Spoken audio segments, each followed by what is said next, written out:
this press, news of a supposed government reshuffle came. And we must say that we are once again highly disappointed in this government. Even though disappointment in this government has become the norm, we were at least expecting some level of change amidst Dr. Bawumia's promise to govern Ghana with only 50 ministers. But what do we see? A continuation of the status quo that has plagued our nation's progress. In an era when the clamor for efficient governance and fiscal prudence has never been louder, the recent reshuffle by President Akufo-Addo starkly reflects the government in disarray, obstinately disconnected from the realities of his people. Despite the vociferous appeals from Ghanaians, civil society, the clergy, academics, and think tanks to trim the bloated sides of Ghana, a glaring drain on our nation's scarce resources, this administration has once again turned a deaf ear. And remember, the Vice President of this republic continues to be Dr. Mahmoud. Clearly, these are words for today. If 50 is working, then 50 should as well be done now to let the people of Ghana know who made it. And clearly, we have not made it.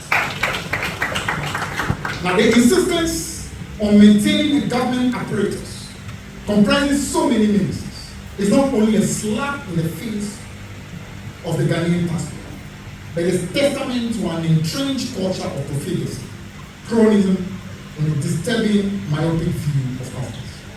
This unwieldy government size, under the guise of facilitating development, has instead catalyzed an era marked by inefficiency and unfulfilled promises. Enter Dr. Bawumia, the Vice President, and the freshly minted flatbed of the MP, who now promises a government of only 15 ministers.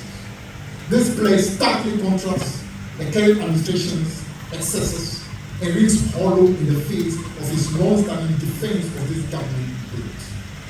Dr. Bawumia's sudden pivot amid the economic turmoil our nation endures is emblematic of a desperate tour for votes, a deception that the Ghanaian people can see through with clarity. Today's reshuffle by President Akufo-Addo, rather than offering a beacon of hope for a leaner, more efficient government, has instead upheld the status quo. It is a profound disappointment and a missed opportunity to heed the people's call for change. This action, or rather inaction, underscores a blatant disregard for the nation's plea for governance that puts the people's welfare above political disputes.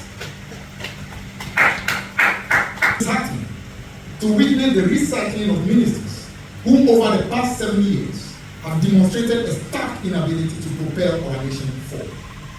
This reshuffle, far from being a strategic realignment, is merely a superficial rearrangement of pieces on a board, with no real intent to address the systemic failures that plague our government. Dr. Bawumia's slogan, "It is possible," now begs the question: if indeed it is possible, why not now? If indeed it is possible, why the wait, if not for political convenience at the expense of the national well-being? This reshuffle could have been a moment of bold leadership, a signal of a genuine commitment to reform. Yet, it stands as a testament to a government marking time, lacking the vision or the will to implement the drastic changes Ghana so urgently requires. As an NDC, under the distinguished leadership of His Excellency John Dramani Mahama said, we reaffirm our commitment to the people of Ghana, a commitment to deliver governance that is not only efficient and legal, but also transparent, accountable, and responsive to the needs of everyone.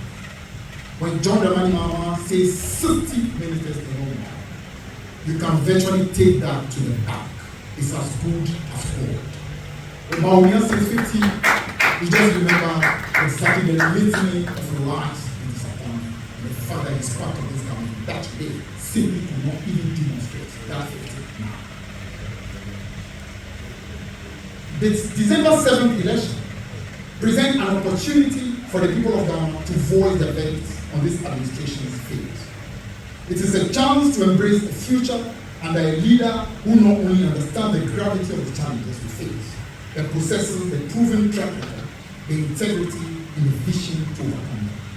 This reshuffle, which is much ado about nothing, and that's called the urgent need for change. A change towards a government that respects its mandate to serve, not to squander. A government of action, not mere words. And the NDC stands ready to usher in this new dawn for God. Now, the conclusion. Ladies and gentlemen,